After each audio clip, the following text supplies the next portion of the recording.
অল্প সময়ে কেউ একটা সিনেমা করে মুখে শিল্পী সমিতির সদস্য পেয়েছে, সাইড হিরো করে তারা মনে করেন পাসিং করে শিল্পী সমিতির সদস্য পেয়েছে। আমি 7টা সিনেমা করলাম নিজের 16 হিসাবে, আমি মুখে এখন প্রযোজক সমিতির সদস্য পেলাম না। শিল্পী সমিতির আমার সদস্যপদ করার জন্য আপনারা সবাই ওনারা বললে, আলম তুমি সদস্যপদ কেন নিতেছো না? আমি সদস্যপদ নেওয়ার জন্য টাকা জমা দেওয়ার জন্য গেলাম, এক হচ্ছে হলে ফর্ম নাই, তারপরে ফর্ম আসলে তোমার আপনাকে জানানো হবে, মিশা ভাই বাইরে আছে, ডিএটা হবে, অনুমতি লাগবে, এর অনুমতি লাগবে।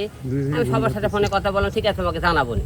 তো ওরা আমাকে এরকম করতে করতে পরে শিল্পী সমিতির টাকা আমার জমা নেয়নি, কী কারণে নেয়নি তারা ভালো জানে। আমরা দেখছি এই অল্প সময়ে কেউ একটা সিনেমা করে মুখে শিল্পী সমিতির সদস্য পেয়েছে, সাইড হিরো করে তারা মনে করেন পাসিং করে শিল্পী সমিতির সদস্য পেয়েছে। আমি 7টা সিনেমা করলাম নিজের 16 হিসাবে, আমি মুখে এখন প্রযোজক সমিতির সদস্য পেলাম না, শিল্পী সমিতির সদস্য পেলাম না। আমি কিন্তু আপনারা সবাই জানেন প্রযোজক সমিতির সদস্য। প্রযোজক সমিতির সদস্য সামনে নির্বাচন, আমাকে নির্বাচনের কথা বলেছে, আলম প্রযোজক সমিতির নির্বাচনে দাঁড়াও।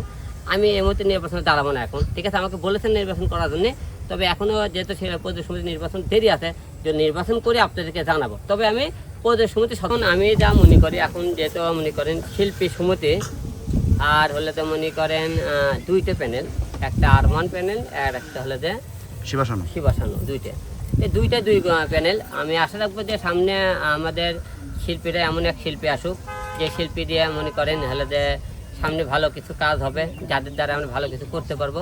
আমরা এমন শিল্পী চাই যে তারা আমাদের কিছু সহযোগিতা না করতে পারলে পাশে দাঁড়ান, বিপদের পাশে তাদেরকে আমরা অল টাইম খুঁজে পাই। এটা আমার শিল্পী সমিতির কাছে সবার কাছে আহ্বান। আসলে সামনে আমাদের যেহেতু মনে করেন নির্বাচন, সবাই শিল্পীদের কাছে আশা করে ভালো কিছু করার।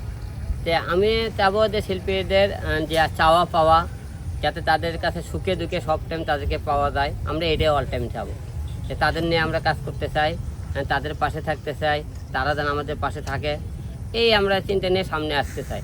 যে আপনারা সবাই যারা শিল্পী আছে, তারা আপনারা যারা অনেক শিল্পীর এখন কাজ নাই, অনেক শিল্পী মনে করেন বেকার অবস্থায় আছে, তাদেরকে আপনারা পাশে তুলে ধরবেন, যাতে শিল্পী পৃথিবীতে আবার পুনরায় কাজের নতুন পুরাতন মিলে যাতে কাজ করতে পারে, সেই রকম একটা সুযোগ করে দেবেন আপনারা সবাইকে।